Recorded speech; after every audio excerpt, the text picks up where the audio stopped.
yakin. Aku tak bali sik, Dela. Apa ya ngabari bojone Bagong nek Bagong mati. Aku andane Bagong wis meneng kene campur kancane ra mumpung kuruse tro batange akeh banget kok. Rasa dikubur ben. Men pangan gagak, pangan singa, pangan macan. Ah iya, malah ratno tilase ya terus. Ah iya. Ngerti aku sipate saiki. Candak kowe. Mula kok HP-ne bojoku ana jenenge Yanto. Jebulno asline Garing. Genah ming disamudana karo jenenge. Iya, Yanto 12. Wis ora masalah, aku santai kok wonge.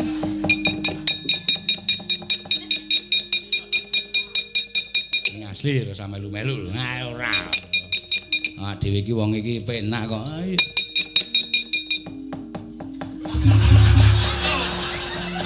Gong, hei. Arep ndi? Ana omahmu. Lho. Ngopo? Dhisik-dhisikan. Oh, berarti cake ya seneng karo bojoku kae. Terus menyang dhisik. Gong, sini. Piye? Damai, wis damai. Asli ra sida jalan ora. Mulai jalan bareng karena aku ngerti kok. Aku wis paham kok. Sadurunge dadi bojo kan biyen yangmu to. Ya nyun ngapura ya kok. Ora apa-apa, masa lalu. Ini dilalekke aku ya mengak aku kaget kok anakku sing barep kok rumane padha Petro.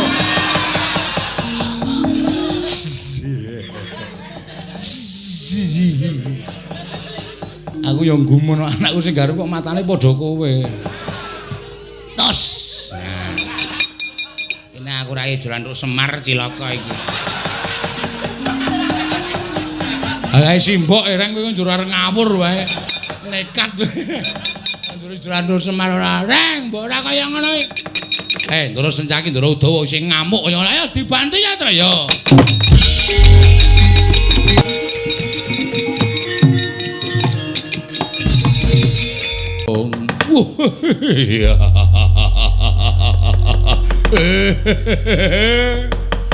Enten apa, Wan? Bubar pepanggihan wonten Pesanggrahan Bulu Pitu sampeyan ngawe sanggane para sata Kurawa. Mesam-mesem sajae kaya seneng atine. Nembe nampa kakucah saking Koko Prabu napa dos pundi? Paman kula Cemadung dawuh, Paman Kartomarma Cemadung dawuh. Lah, Mbak. Ketingalipun penggalipun paman boten kados-kadosa ingkang sampun kelampah. Wonten pepelanggan kok panjenengan mesam-mesem niku gembira karena apa, Mas? Paman adyan putra pun Swatama Cemadung dawuh, Paman kula ingkang putra pun telatah Sindhu Bono Keling Jayadrata Cemadung dawuh. Dirsasana. Lho. Kowe tak kandhani, nek tak kandhani kowe mesti seneng. Bab napa? Bratayuda iki ora bakal suwe meneh. Lho, sebabe? Sebabe iki mau Senopati Ngastina ya kuwi kadangmu tuwa Prabu Gardhapati lan Wersaya wis sowan ning Ngastina. Wah. Kakang Gardhapati lan Wersaya sampun sowan? Iya. Enten apa?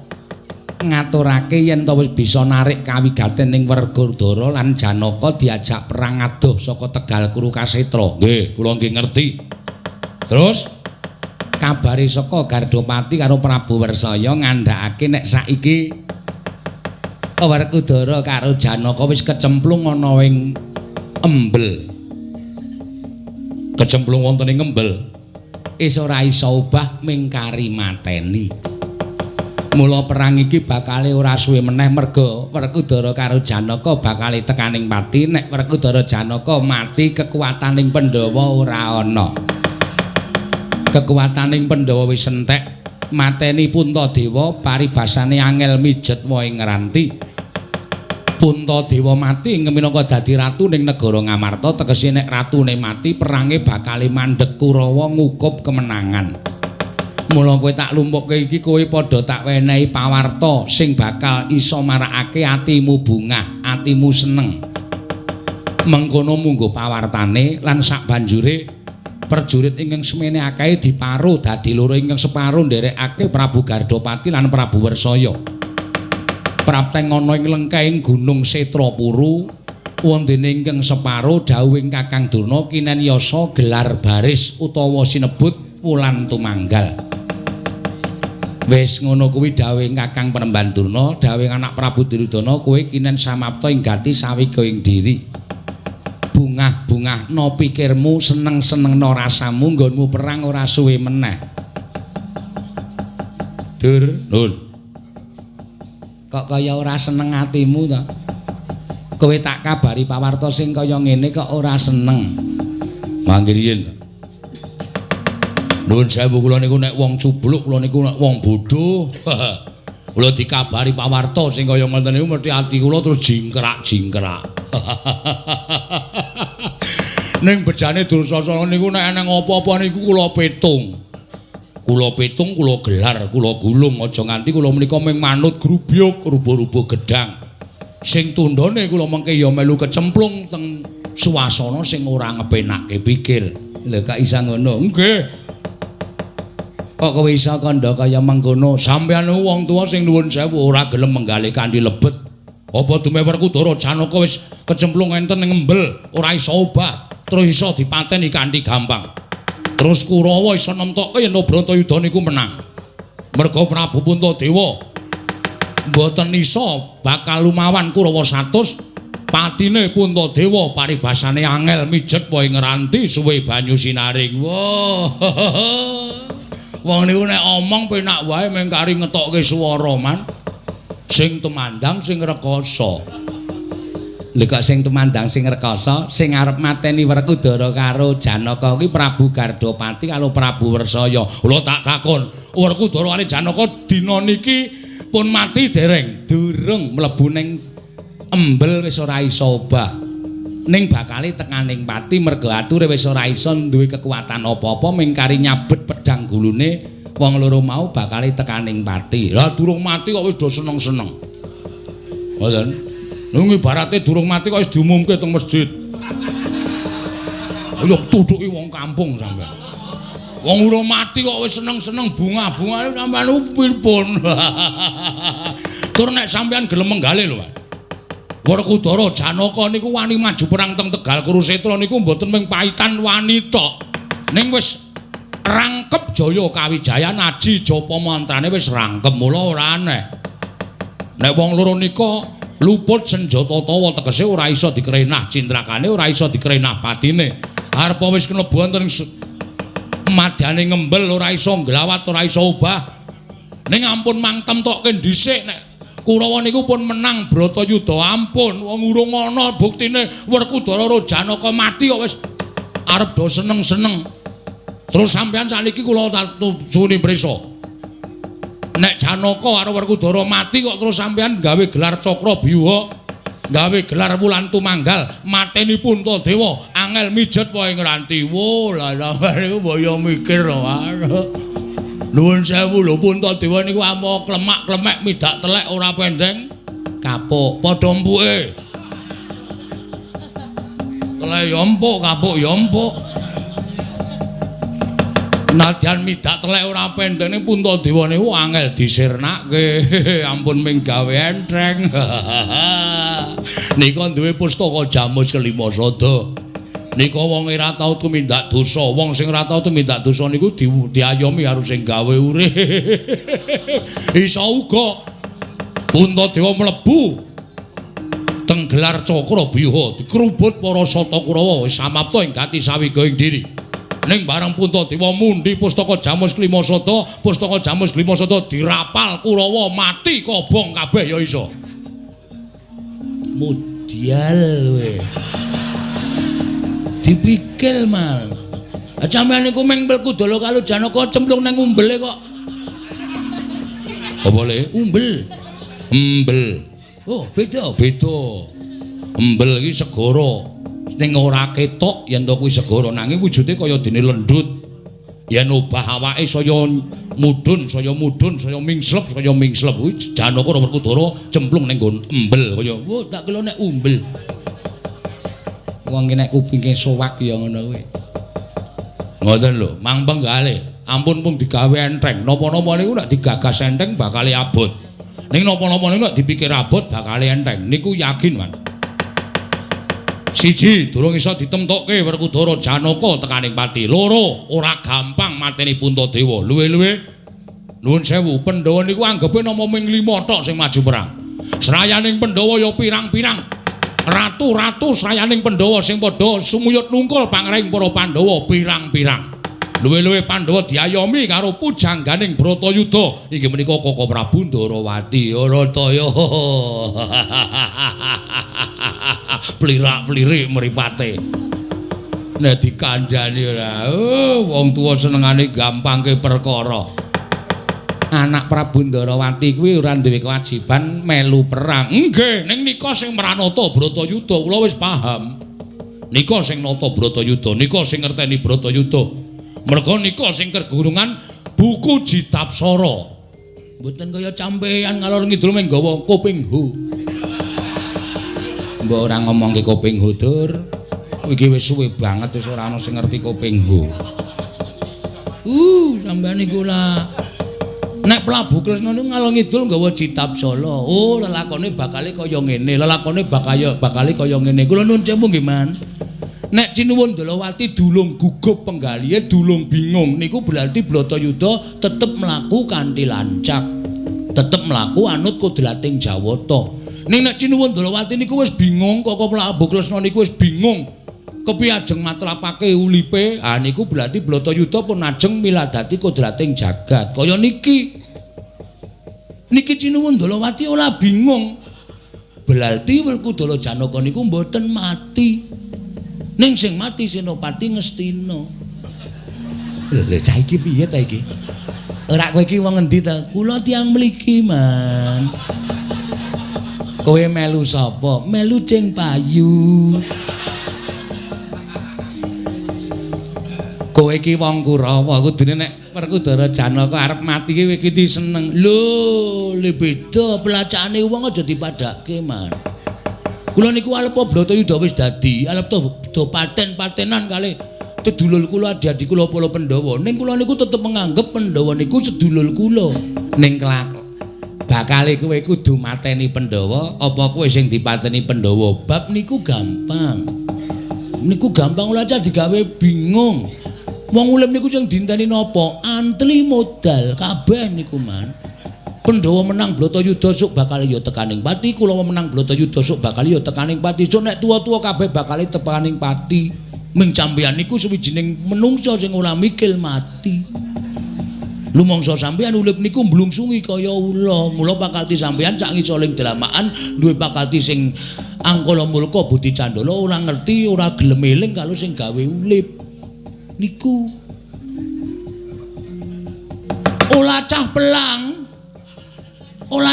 Bratayuda niku cecok Kulawa Pandhawa niku do modal dhewe-dhewe.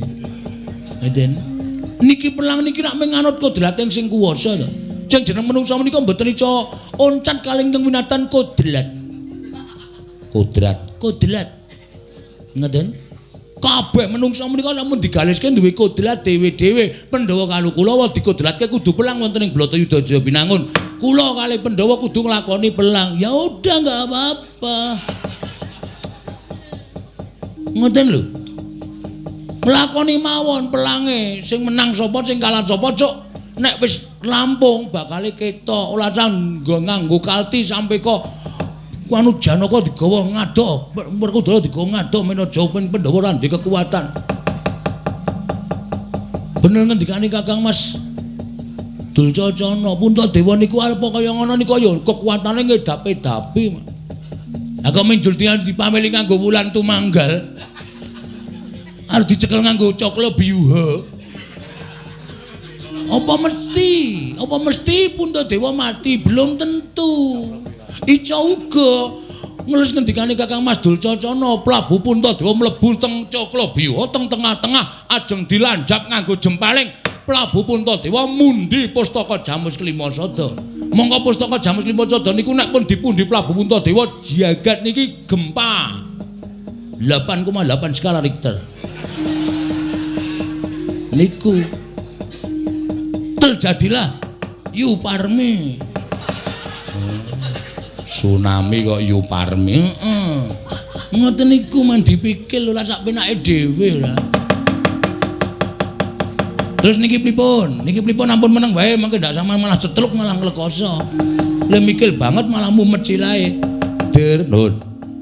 Adi-adimu diperintahke separuh ngombyong laku ning Gardopati Wersaya. Separuh ngrakit gelaring baris. Tata-tata madeg ana ing Tegal Kurakasitra. Nggih, ngestakaken dawuh. Nggih.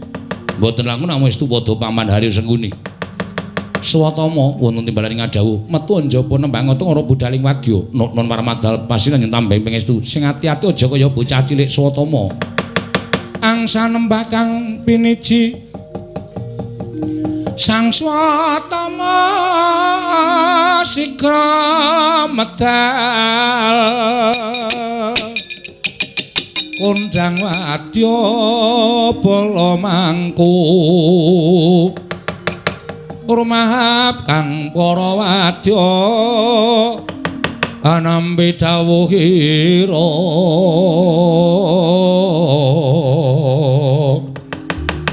tan wonten kang samya kantun hamung nenggo bendhe bidal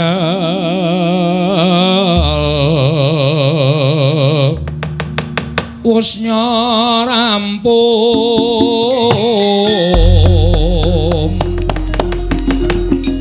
Sang Swatama ngenya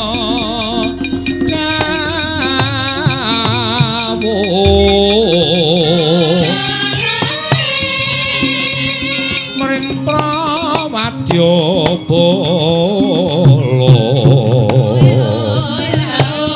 Gustinata lan Kaditi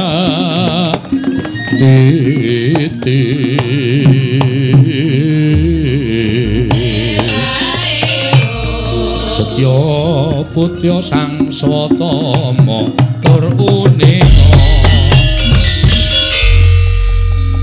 matur dumateng paman menawi katiti priksa sarta kabidalaken sewanci-wanci bodhol mboten badhe ngujiwani yen to kabeh padha miranti tumuli nembang teng ora pisan dandan pindho mlumpuk ping 3 bodhol non Paramadal pasilan sing ati-ati aja kaya bocah cilik budhaling para wadyabala katinon saking Mandrawa sigra budhal lumampah tirama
Wersaya. Kakang Gardopati piye? Kaya wis entuk palilahing Kanjeng Koko Prabu Duryudana nggonipun Kakang lawan Siadi. Dina samangka wis bisa ngrangket Werkudara lawan Janaka nadyan mung mapan ana ing Ngembel. Iya. Mula aku mengkare manut marsaning Kakang Gardopati. Ayo gelak lakune prapteng lengkeng Gunung Setrapura. Ora usah dadak kakehan gunung tanpa guna. Gandeng wis entuk palilah sing baku iso nyangking jraing Werkudara lan Janaka. Ayo Kakang Gardopati tak dherekake.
Sebebiar katalika wau.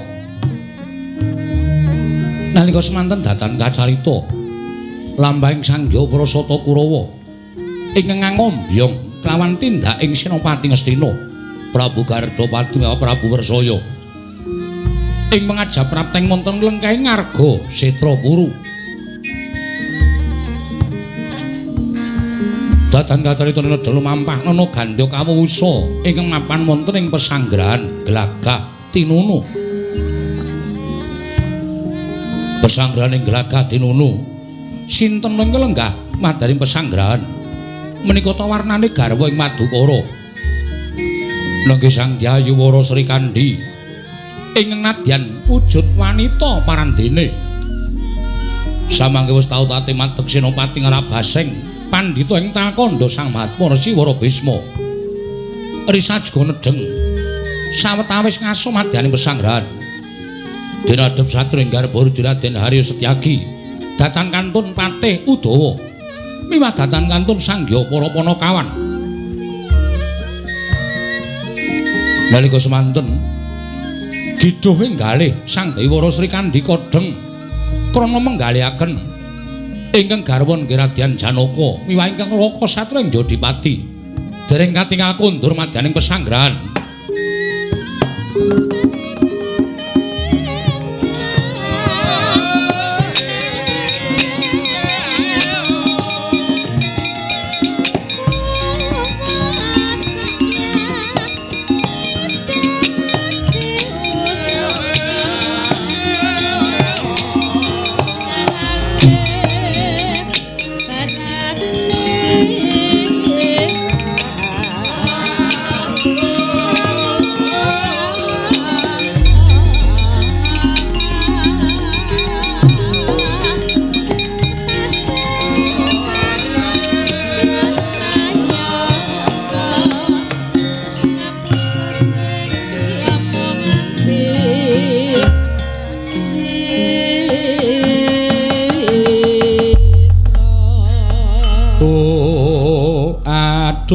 Jawata gungkang amurna bumi mugi keparengan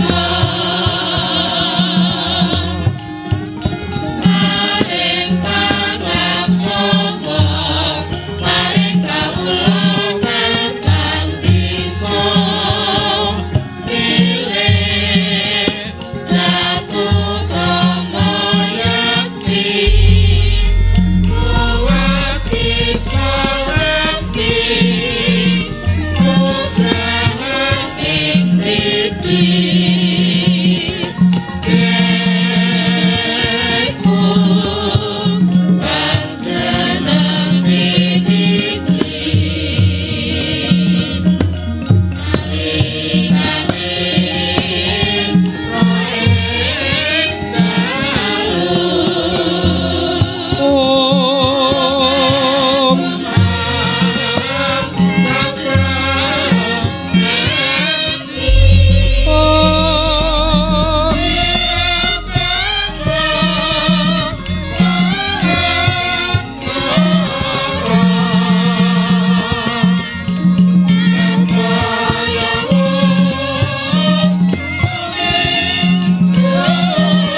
tekek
kembang popong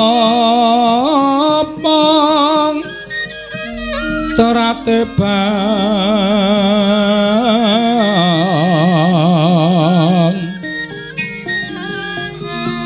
rayungan longma lengkung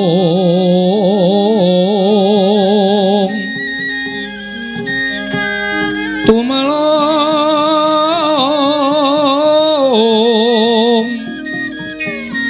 rumambat wetyan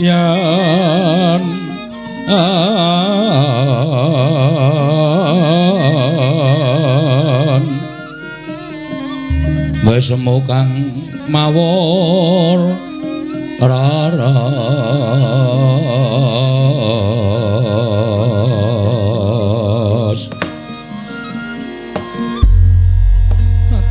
tobat katanging pun Kakang Dimas Setyaki wonten timbalaning adhawuh Kakang Mbok misi dadi ngrayipun Setyaki sawise satotonggon mung ngadhep ngarsaning Mbak Ayumu aku padha harja sak praptamu Dimas tansah pinaringaning kawidadan niring Sambikala kepareng kula ngaturaken sembah pangabekti kula kunjuk tobat tak tampa ora liwat pangestune Mbak Ayumu wae tampan ana kula wedhingga jimat paripin dayana ing kasantosan Kakang Pati Udawa padha harja nun inggih Gusti Ayu wilujeng niring Sambikala kepareng kula ngaturaken sembah pangabekti kula kunjuk ndak tampa tipus padha-padha Kakang Udawa prayoga nanggon mung ngadhep ning pesanggrahan Glagah Tinulu li sampun boten kirang prayogi Gusti Ayu ing Madukara Kakang Semar padha harja wilujeng niring Sambikala Ndara Ayu bekti kula kunjuk iya Kakang Semar ndak tampa pangestu tampan ana ya Kakang nggih kula pundi nggo jimat paripin dayana ing kasantosan nala gareng prayogakna sampun boten kirang prayogi Ndara Ayu bekti kula kunjung nggih Den iya tak tampa pangestu tampan ana Petro prayogakna nun nggih wilujeng niring Sambikala sampun boten kirang prayogi Gusti Ayu iya Petro Bagong prayogakna sampun boten kirang prayogi Gusti Ayu iya Bagong kowe ngopo Bagong kok uwat-uwet tanganmu niki enten wong keblasuk Gusti Ayu atobat keblasuk piye nyuwun lagu atobat iki dudu papane wayangan seneng-seneng Bagong nggih niki pun diamplopi lumayan wonten gangsal atus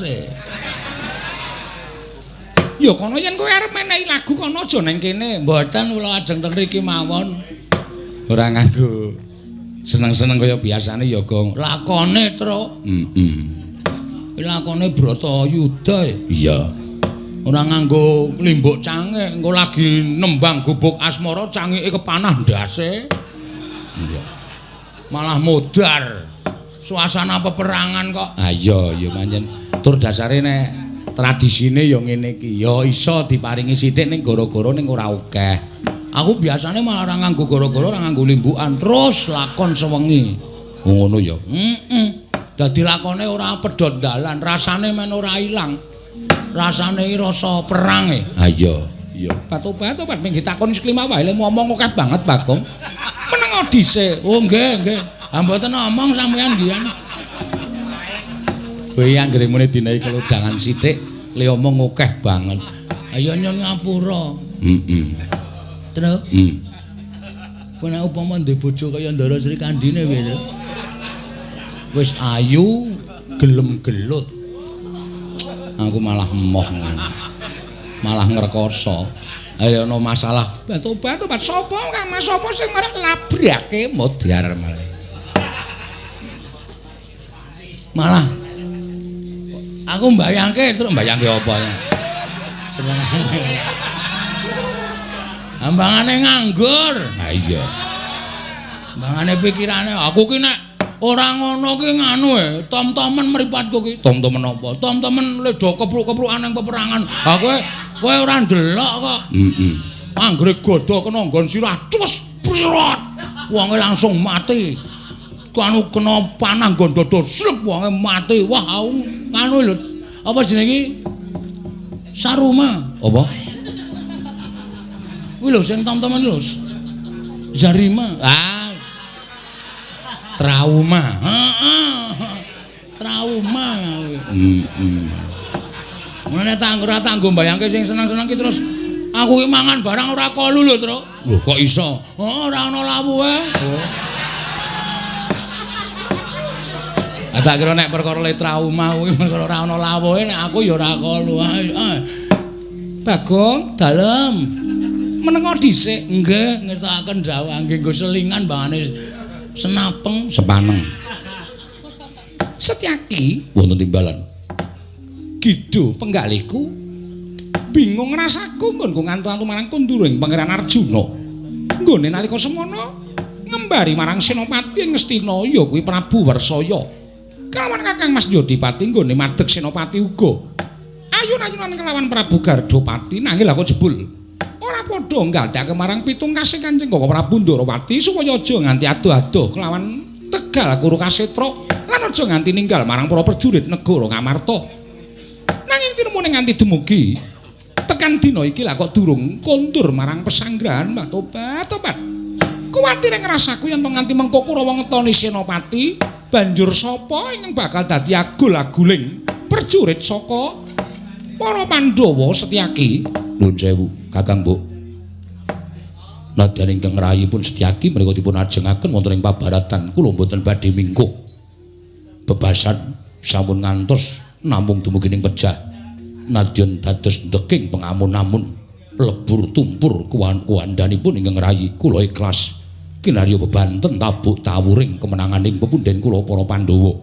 Tobat, aku percaya. Nang apa ya mung cukup sira Dimas Garbaruji dhewe. Monggo wilanganing Senopati Kurawa kuwi pirang-pirang. Senopati Kurawa kuwi ingkang digdaya sekti Mahambara. Kuwi akeh wilangane. Yen to mung Dimas Tyaki dhewe apa dene Kakang Udawa, tan wurunga bakal ngendelong barisaning Pandhawa Dimas. Pun sewu Gusti Ayu. Nadyaning abdi pun Udawa semanten ugi kula sampun prasetya mboten badhe kula mingkuh dhateng kewajiban menika. Kula ikhlasaken nyawa kula uncat saking raga kangge kemenanganing para Pandhawa supados jagat menika tentrem sirnaning angkara murka inggih menika para Kurawa. Gusti Ayu, tobat. Ngaturake panuwun Kakang Udawa. Kasinggihan mekaten. Kejaba Setyaki lan Kakang Pate Udawa isih ana pangarep-arep sebab tumrap aku sing madheg Senopati ku namung para priyagung. Nanging klebu Panakawan iki upama gelem masrahke jiwa pati uripe marang para Pandhawa ya bakal ditampa gandeng Pangeran Arjuna ya urung kondur marang pesanggrahan. Nek kula wis tuwa ajeng napa? Upama kula mati kula ya ikhlas. Dene sing gelem do perang niku nggih anak-anak kula niki. Sing ngomong sapa Semar iki nek omong ora. Anakku cilik-cilik kon perang. Kowe iki mbelanana ndaramu Pandhawa. Mbela ya mbela nek ra ya nganggo pikiran ora kok njur anake disorohke kon perang. Petruk kae sing gagah. Ata Truk? Ngapa? Iki nek Kurawa ngetoni Senopati, Ndara Janaka urung kondur, Ndara Werkudara urung kondur, kowe barang arep didapuk lho, Truk. Aku apa? Perang ki ora kudu maju perang, Reng.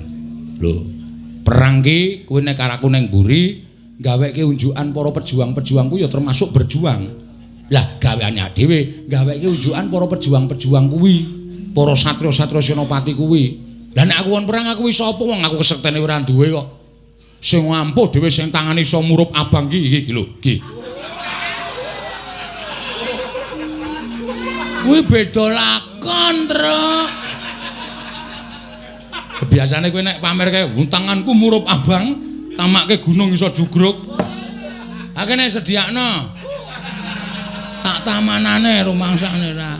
Ora usah dhewe ya ning mburi wae mbantu njukuke pusaka. Njukuke apa ta apa ngono lho, ora kok apa-apa njur Panakawan kok kon perang. Tobat. Nadyan Panakawan ya dientukke yen to kepengin maju senopati. Ah saeng ae. Mengke sing gara-gara sapa? Ayo tak takon. Sing nembang Rambate Ratayu lho sapa? Awo ming alasane kok ming perkara nembang. Weh, nek ora aku ora gayeng lho. Tenan nek ora aku ora iso lucu. Walah gayamu kok ora. Rumangsane aku ki maskot e. Nek ora ana gareng kuwi ora masalah, ora ana Semar ora masalah. Nek ora ana Bagong ditakokke, yakin. Apa iya domong aku ki termasuk apa ya? Nek carane wong menungso biasa ki artis. Waduh. Aku ya wis sekelas karo Roy Martin. Ora ngerti iku. Ora ngerti jenenge artis kok Roy Markus iku sapa? Udune ya udu. Roy Martin. Nah iya. Nek tumrap kula saniki ngaten mawon Gusti Ayu. Piye Petro? Nek cara kula gandeng penggalih panjenengan menika samar-samar kuwatir. Iya. Samenika ngaten mawon. Sampun enak-enak kapenak lenggah wonten pesanggrahan.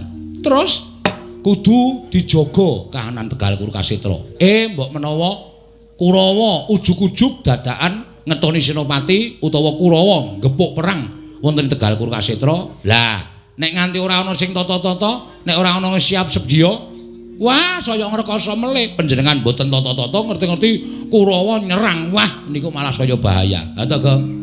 Mbok menawa. Oh, ngono. Heeh, ku penting ngono kuwi, kudu siap sumadya.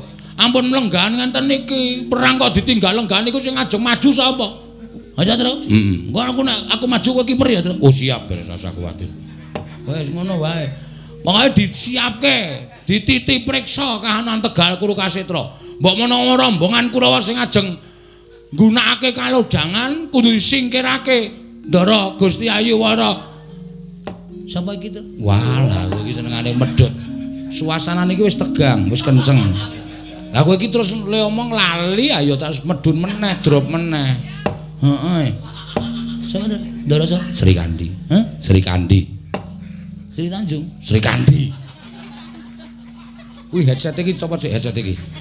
Ki, perang kok nganggo HP ngurokke lagu ya apa? Sik iki lagi Banyulangit e. Ayo cepet sik. Cepet sik. Wah, nganti muni iki. Lha mlebokke jero banget, Bang. Aku nek ora jero ora mantep aku. Ngandel ora. Bagong iki ora ngerti suasana. Maksude iki lho, Pak. Ning iki kepikirane elek kabeh iki. Iki lho maksude ning lebokke ning bolongan kuping iki nek ora jero iki ora krungu. Ha dicopot yo nganti muni. Mangsane ora. Tulung kuwi wong penonton pikirane elek-elek kon mulih wae, Pak. Penonton kok kon mulih ki piye ora. Aku ki ora ndek niat. Niatku ki ora sing elek malah do wae. Pun ngoten mawon kudu ditata, disiapke prajurite Ndarawara Sri Kandi.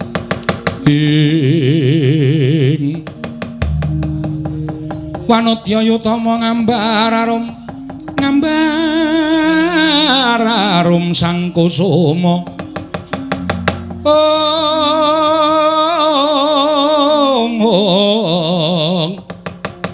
Gembrang-gembrang yen ngandika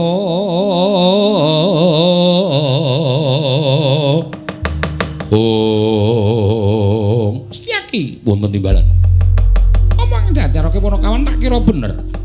Dimas, aja enak-enak lungguh ning pesanggrahan Glagati Lulu Gage.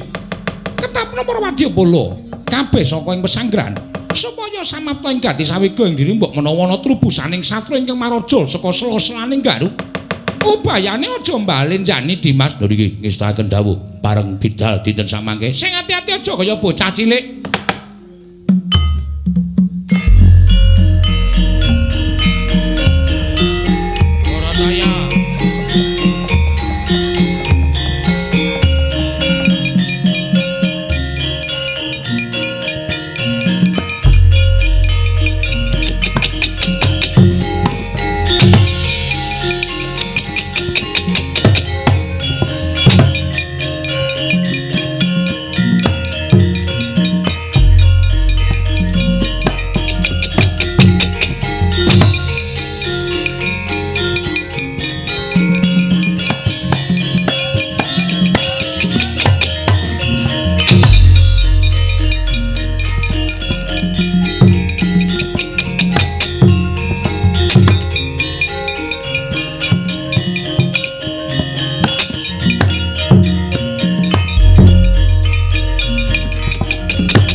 Wis mandek wis.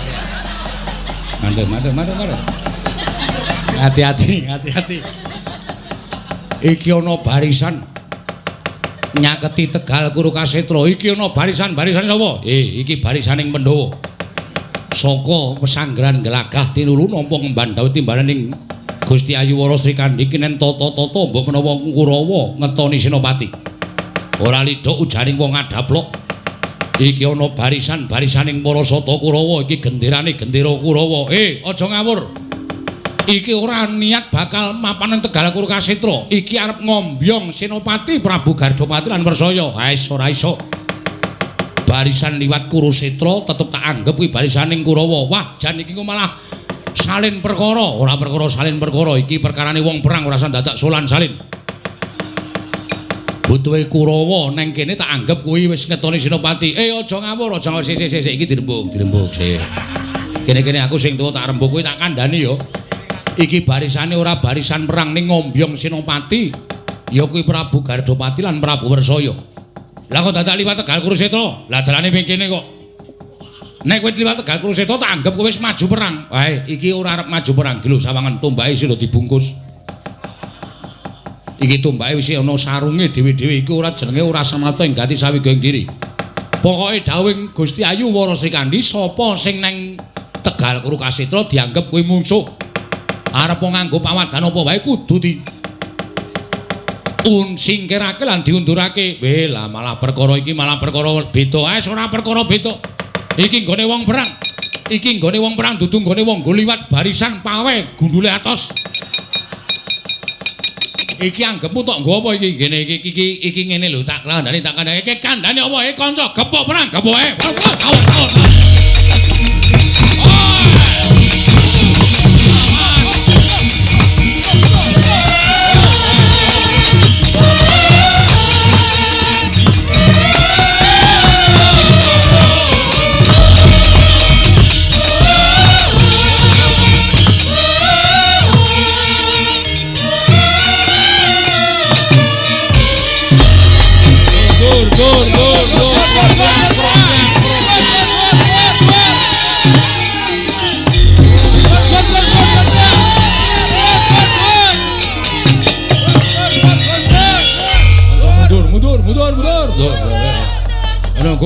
Glondeng krompiang glondeng. Kuwi apa sing mak glondeng kuwi tambur. Tambure ucul taline kesabet pedang. Walah mah ngrekoso kabeh iki. Wah jan mundur. Hati-hati golek-golek nggon. Prajurit Ngamarta ngawur apa prajurit Pandhawa ngawur. Ora arep ngetoni Senopati kok diampiak sak pinahe dhewe. Waduh cilaka iki. Waduh aku ora tau samapta ing gati sawega ing dira aku ora nganggo krewaca. Waduh dadaku kesabet pedang iki. Piye kahanane? Wah jero saja iki. Cemplungi wae gundulmu atos. Jero kok dicemplungi. Aduh mati aku. Aduh mati aku. Iki kok kaya suarane Roma Irama.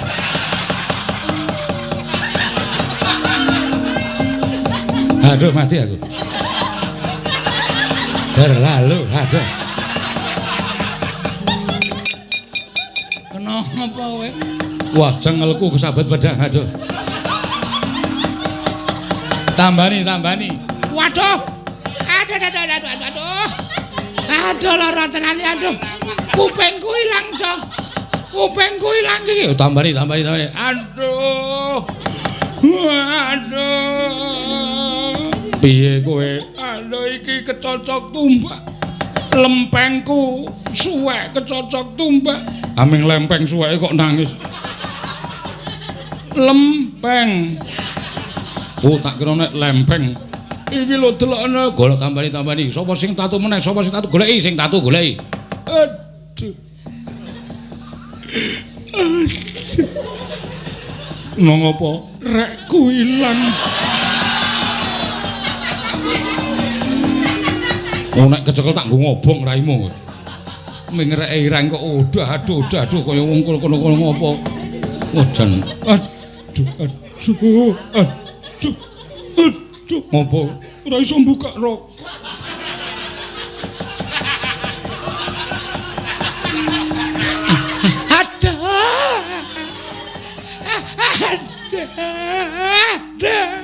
Ngopo kowe? Ndasku ilang.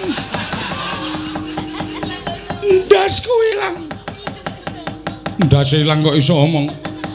Ndas sing cilik.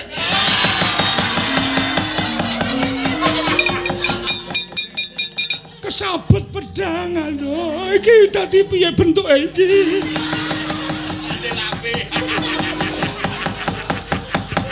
Ayo disambung kenthos wae men ketok wae. Wah, kanca cilaka iki. Cilaka mundur wae. Lapor karo penggedene nek barisan Kurawa sing ngombyong Prabu Gardopati dirusak barisan Pandhawa wae mundur.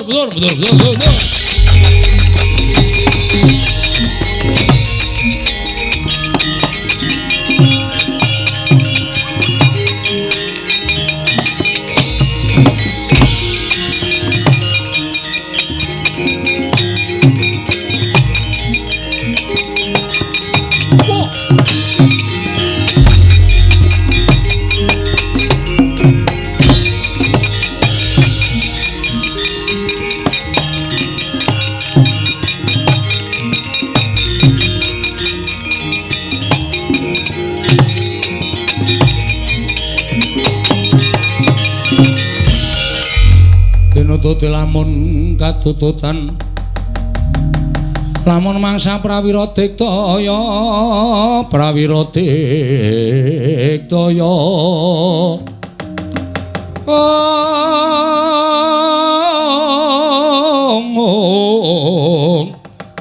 kula nanggono magawe gelari rawang-wang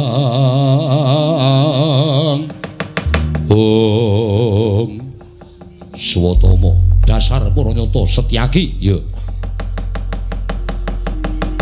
ora memper pakarti ning prajurit saka Pandhawa ing atase prajurit ora ngetoni perang mung liwat ana ing Tegal Kurukasetra wae diopyak diampyak sak penake dhewe wekasan akeh prajurit saka Ngastina ingkang padha tatu arang keranjang rasa kokan gunem tanpa guna kene papane wong perang sapa sing ketok dianggep mungsuh Babarawa cetha kowe ingkang perintah karo prajurit mau dasar Paranyata tak silakana tanpa guna Gong Swatama Gong anake dene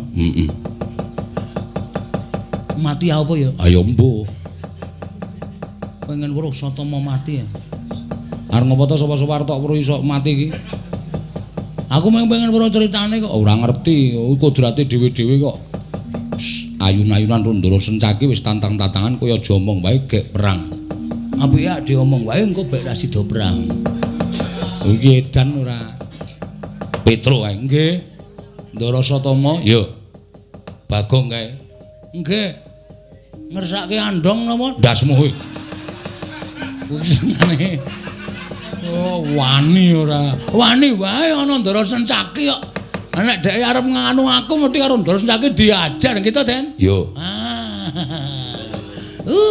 dubrok malah ngece karo keparatmu anggere ana kalodhangan Bagong lak candha tak kebruki watu sirahe oh kapokmu kapan kowe arep dikebruki watu sirahe piye muni kowe muni piye kowe arep ngebruki watu aku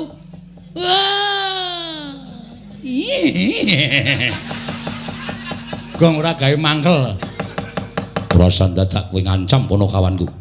Ayo Sencaki sirnakna ora gelem minggat menehi dalan Wadyabala Kurawa aja takon dosa. Kowe sing bakal tak pateni mara jajalan Swatama.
boten.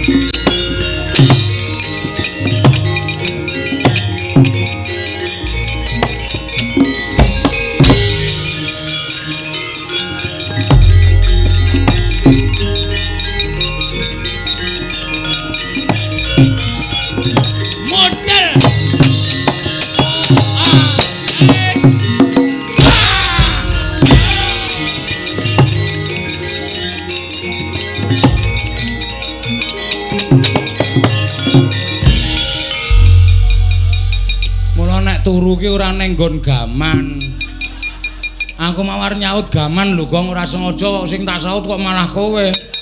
Andasmu tak duru, sirahe Durmagati. Gong. Gong. Ora lemane. Gong. Wong biasane ra apa-apa kok kowe. Hei. Hei. Wit.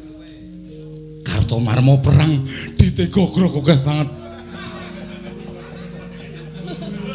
Gong. Kartomarmo perang ditegogrok akeh banget iki lho. Melu juwe ora le. Sik, kowe ora komanan lho. Gong.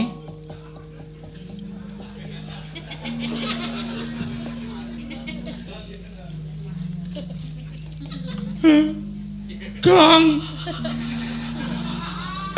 Aku ora sengaja le. Ora ngerti nek ning lakon iki kowe metu mati, Kang. Aku ora sengaja le. Aku ora sengaja, Kang.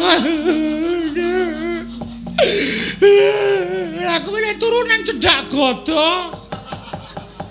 Udah tak saut kleru kowe sing tak saut. Ana apa, Tru?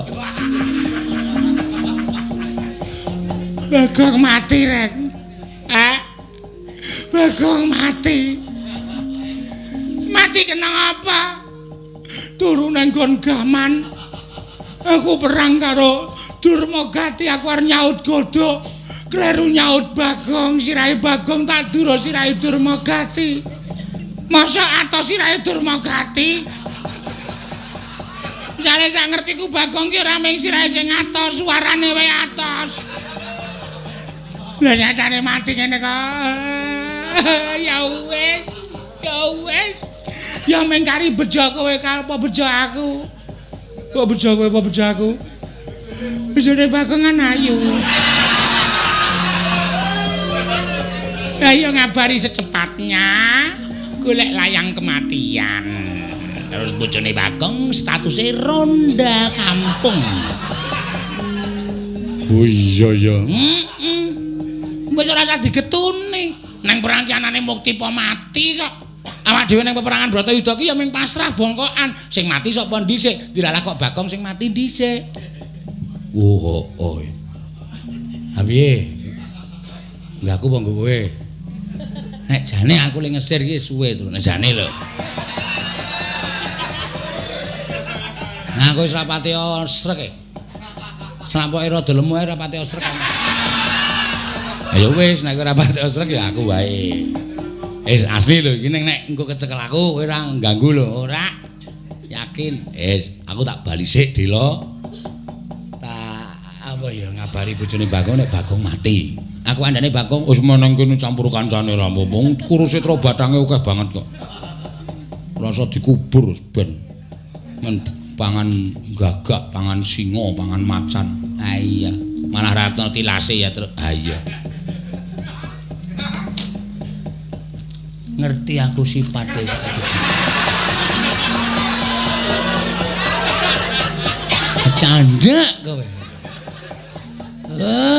Mula kok HP-ne bojoku ana jenenge Yanto. Jebone asline Garing. Genah ming disamudana karo jenenge. Iya, Yanto 12. Wis ora masalah, aku santai kok wonge.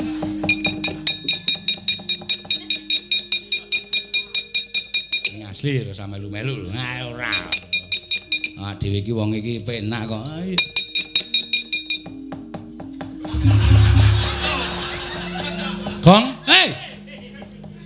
ndi? Ana omahmu. Lho.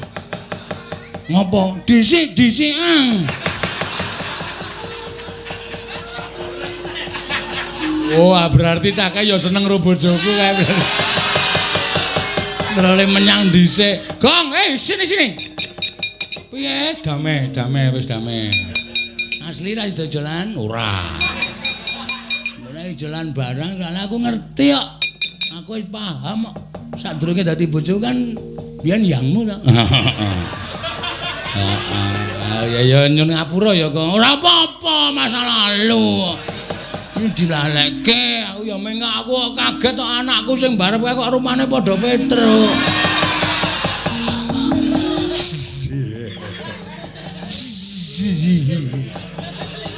Aku yang gumun anakku sing garep kok matane padha kowe. Tos. Ini aku ra dolan karo Semar cilaka iki. Ae simbok ereng kowe njur arep ngawur wae.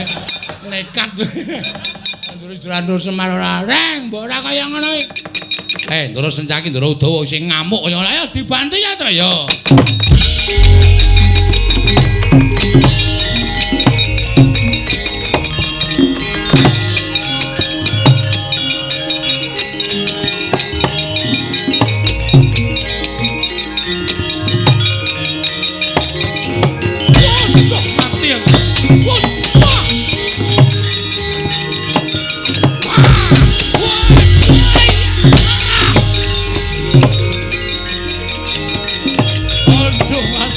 Mundur.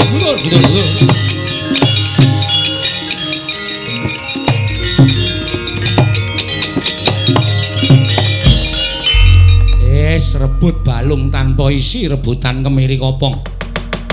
Wong nyatane ming arep liwat Tegal Kurukasi itu lha kok dicegat barisan saka Glagah Tinul. Dipandhegani karo Sencaki karo Udawa Kurawa nekuk penjalin golek dalan nyangkal putung.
Tinunun gadanira wirang tumandang setyaniku karwanira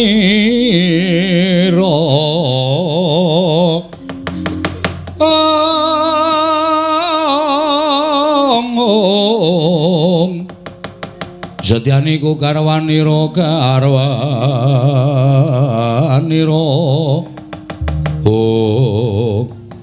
Dimas wonten dawuh Kakang Bu. Tobat. Nganti temeka dina iki lah kok durung ngaton Senopati negara Ngastina. Kanthi kaya ngono iso tak westani yen to Senopati ya kuwi Prabu Gardopati lan Mersaya durung tekaning mati. Lha iki. Lajeng bareng Paduka. Perkara iki ora tak anggap enteng. Mula kang sangka kuwi sira Yayi tunggu ana ing pesanggrahan Glagah Tinunu. Dene aku Mbakyu bakal sowan ning Randu Watangan ngaturake perkara kahanan Kurus Kasetra marang panjenenganing Kanjeng Hyang Masopati apa dene Koko Prabu Ndarawati. Lho iki. Menawi dulu mekaten namung sembah kula ngiring Jemkar Paduka Kakang Mbok Woro Trikandi. Petra. Nuwun. Derekno aku prapta nang pesanggrahan Randu Watangan. Monggo kula dherekaken yo kaya derek Gondoro Woro Trikandi. Yo. Sowan Kanjeng Hyang Matswapati apa dene Koko Prabu Sri Bathara Kresna nggih ngestakaken dawuh monggo Gusti kula dherekaken. Iya Petra setyaki tunggunen glagaten ulo. Lho niki ngestakaken dawuh Paduka Kakang Mbok Woro Trikandi.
Kawuwusa lampahing Dyayu Wara Srikandhi kadhiraken sangganing lepat punaka kawan catur ing ngarsa kondur wonten ing pesanggrahan Ngrandu Watangan Sang Wininga kelawan Sang Sri Bagindo Maharaja Prabu Matswapati miwanata ing Ndrawati Sang Prabu Sri Bathara Kresna nggih lumampah datan kacariosaken nana Gandha Kecapa tunggal papane seje caritane nanging kaya bareng angkate ing mapan wonten ing lengkeng Ngarga Setra Puru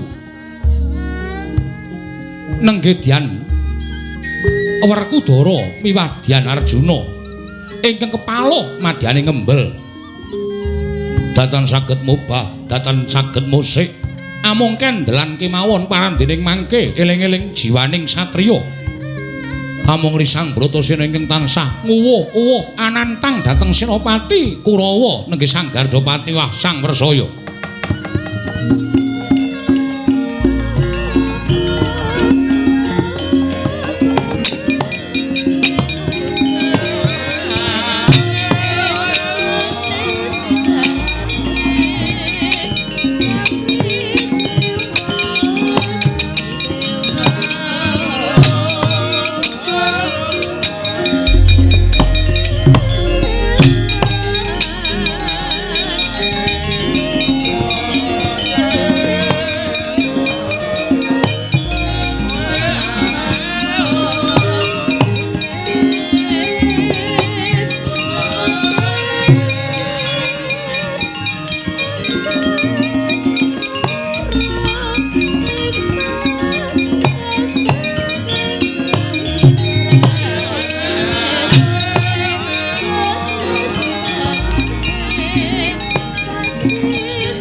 ingsun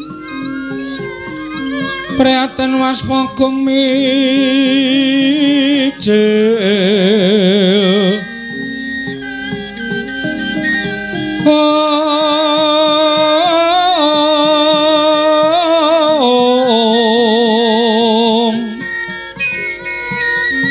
Tuda tanpa karya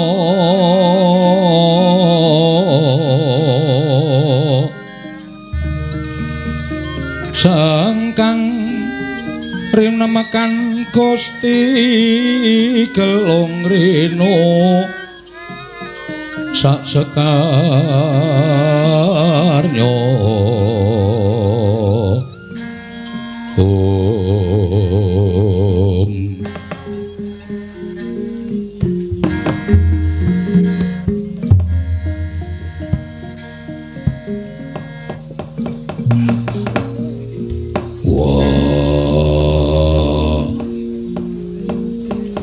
Jlambrong Janaka wah aja meneng bae kowe ijik urip Jlambrong nuninggi Kakang Mas dene badan kula sampun boten saged nglawat kanthi nenggo saya dangu ingkang rayi badhe kerem wonten ing samudra mbel menika tumuli sak mangke kula sampun ikhlas lahir batin kula Kakang Mas. Wah, aja gembeng. Aja cengeng. Jiwaning satriya aja pati-pati pasrah. Yen to durung mbudidaya Jlambrong, iki durung mangsane kowe karo aku kudu tekaning mati. Nyatane sampun boten nggadahi kekiatan kados mekaten Kakang Mas. Kula namung pasrah dhateng pepesthening kodrat. Wah, Gardopati. Warsaya. Kowe menyang endi? Ayo, nadyan aku wis kecemplung ana ing ngembel. Wis ora iso obah. Nanging gage caket ana ayunan panjen kowe satriya. Aku unggahno saka segara mbel. Tanding yuda karo aku, tangkep Jojo kantaran bau. Nggih.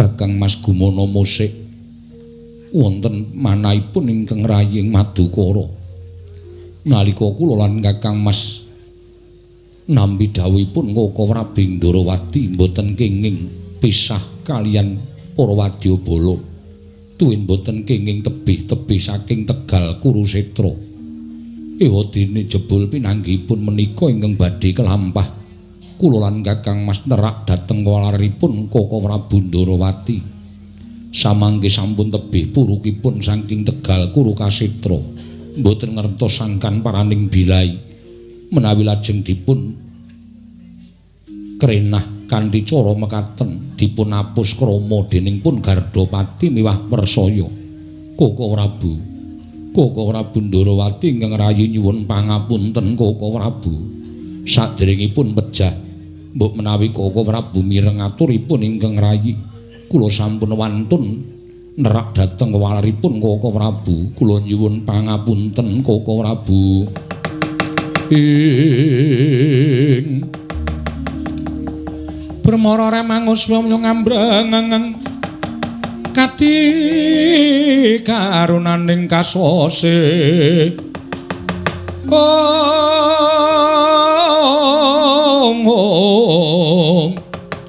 yen aneng marga memalat kung praptaning Prabu Gardopati wa Prabu Wersaya ajingkrak krana bingah nyumur pisang Werkudara wis prapting teleng ngembel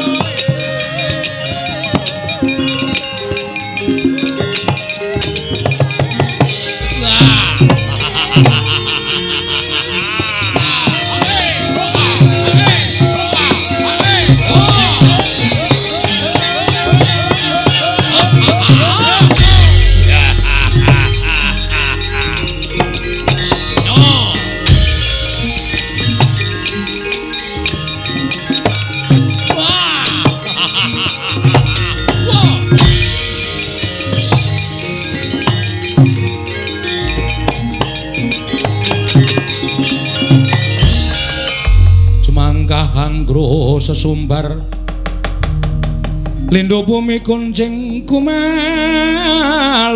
dokuntur katup ong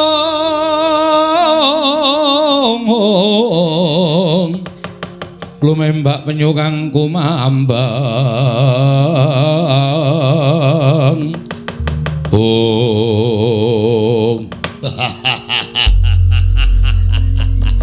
Yai Wersoyo Kakang Gardopati piye sawangen nadyan kondange dadi singa singaning pabaratan sapa sing ora lirip karo Werkudara yen to wis mundi gada rujakpala persasat Kurusetra kaya dene tetekan Sang Hyang Yama diwati dewaning pepati ning saiki sawangen katon pucet pasuryane ora duwe kekuatan mung wis mapan dodo embel ingkang narungku kelawan si Werkudara Padri si Janaka malah Janaka mung kari sithik wae wis klelep jroning embel deloneh kowe tekaning pati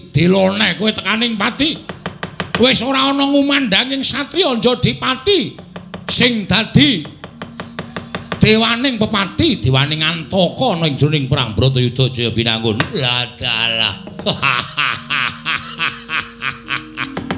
kowe ora krasa yen to kowe tak dohke saka Kurusetra kowe tak apus krama wekasan kowe mlebu ning segara Mbel kowe kepaluh kowe ora iso obah kowe ora iso nglawat Werkudara rasah kokean cangkem ayo yen pancen wani aku walana saka segara Mbel iki kowe tanding yuda karo aku ndi dodo nyododo ayo Gagi aja kaya ngene aja nganggo apus krama kowe wong cilik getih wedi mati kowe miris satemah maras bakal nyumurupi muncrating marus kowe senopati gembeng kowe senopati cingeng kowe dudu senopati kowe wong wadon pepinjungan sakarepmu nggonmu gambleh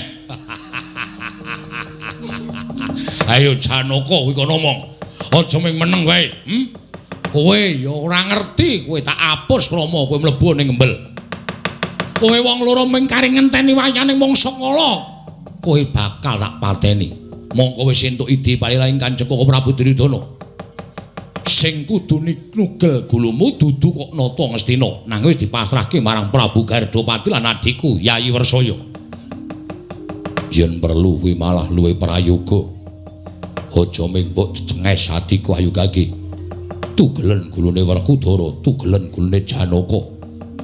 Luwih moncer, luwih seneng atiku tinimbang aku mbok irang-irang, aku mbok wirang-wirang ning jenenge ngembel. Gagi patenono Werkudara, gagi patenono Janaka. Gagi patenono Werkudara, gagi patenono Janaka. Sisan gawe. Wah, kowe iso mateni Werkudara kondang ngumandang jenenge Gardopati karo Wersoyo.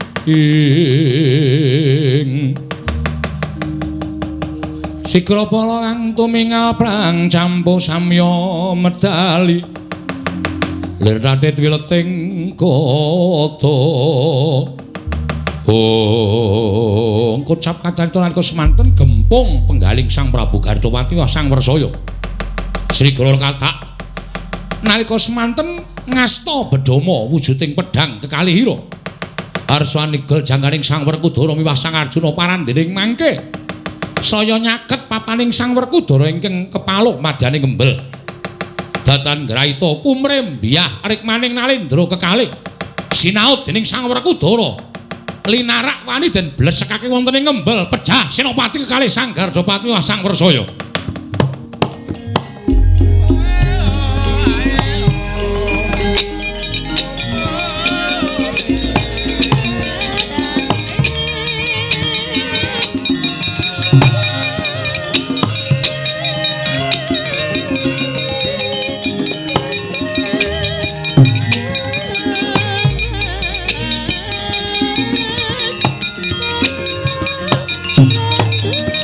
dereng aku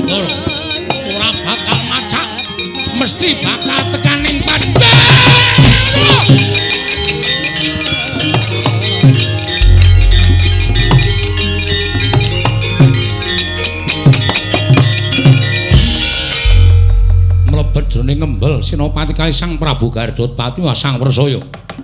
Nalika semanten sigra tanggap Sang Werkudara. Kuwanda kekalih kinarya pancatan sigra medal saking telenging ngembel Risang Bratasena wau.